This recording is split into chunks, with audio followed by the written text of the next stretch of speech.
Next question.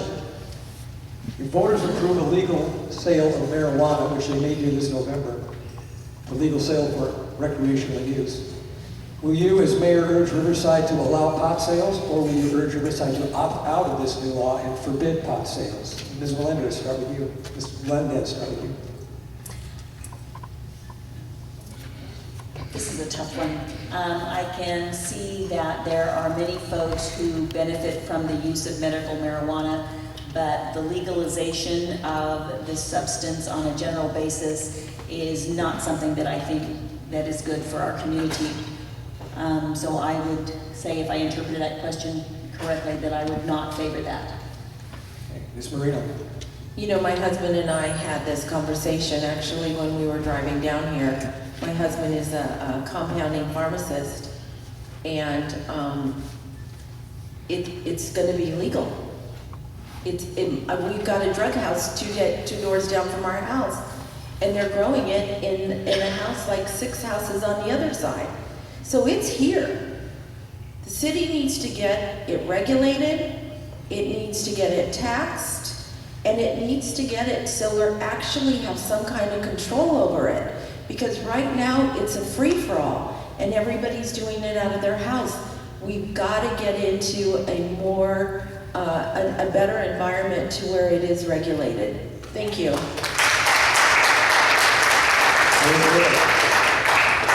Well, the city has been very stalwart in terms of protecting neighborhood livability, and pot shops that we had in the city for several years that we've closed down were an impact to public safety, an impact to our neighborhoods. That was one of the #1 calls for service across, and it still is, across council wards. And so we went all the way to the Supreme Court to protect our local control over whether or not we have the ability to not allow, to shut down pot shops in our city.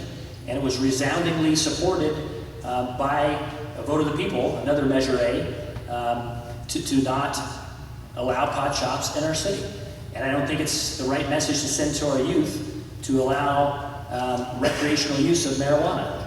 So we have a medicinal ordinance that allows 8 plants in a per parcel.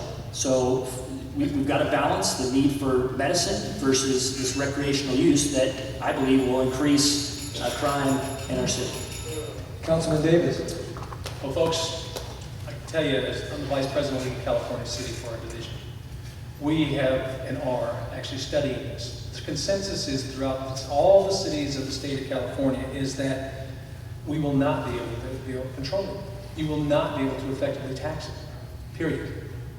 Once that happens, just as it happens in Denver and Seattle, it will be a huge mistake to not be able to do what we're doing now as the council has passed the policy of control.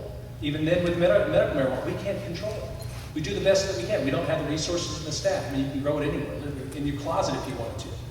But there are 3 measures being put forth in November. One of them is being funded by a billionaire. One of them will pass. It just depends on how bad the language is and how it passes. It's here. We're not going to be able to control it. We're not going to be able to tax it to a level that we need to. We have a real problem. And it's going to be a regretful thing if the voters actually do pass it. It's bad for our society, certainly our children. Medical marijuana is something that we can deal with. We will not be able to deal with use beyond medical. Councilman Davis, are you saying then that if it does pass and you're the mayor, you will urge that the city opt out of selling? All 3 measures do not provide for an opt-out, period. It's here, and that's all there is to it. The city will have to just simply regulate it, whether it be at the shops, the liquor stores, the grocery stores, just like in Denver. If you haven't been there, or Seattle, that's how it's sold, including not only the candies, but also the foods that you eat. That's all you're going to be able to do. As far as what happens, the clandestine things that happens behind the scene, which is almost all of it, you will never see it, you will never be able to tax it or control it.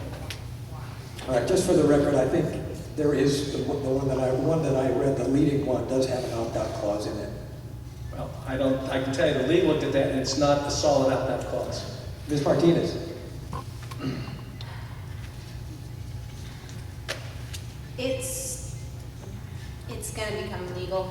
It really is. And like Ms. Miranda Rhonda said earlier, we do need to regulate it. We do need to find, it's gonna be hard, but I know as a team, we can think of something and we can figure a way out, a way to regulate it and control it so that it just doesn't get out of hand.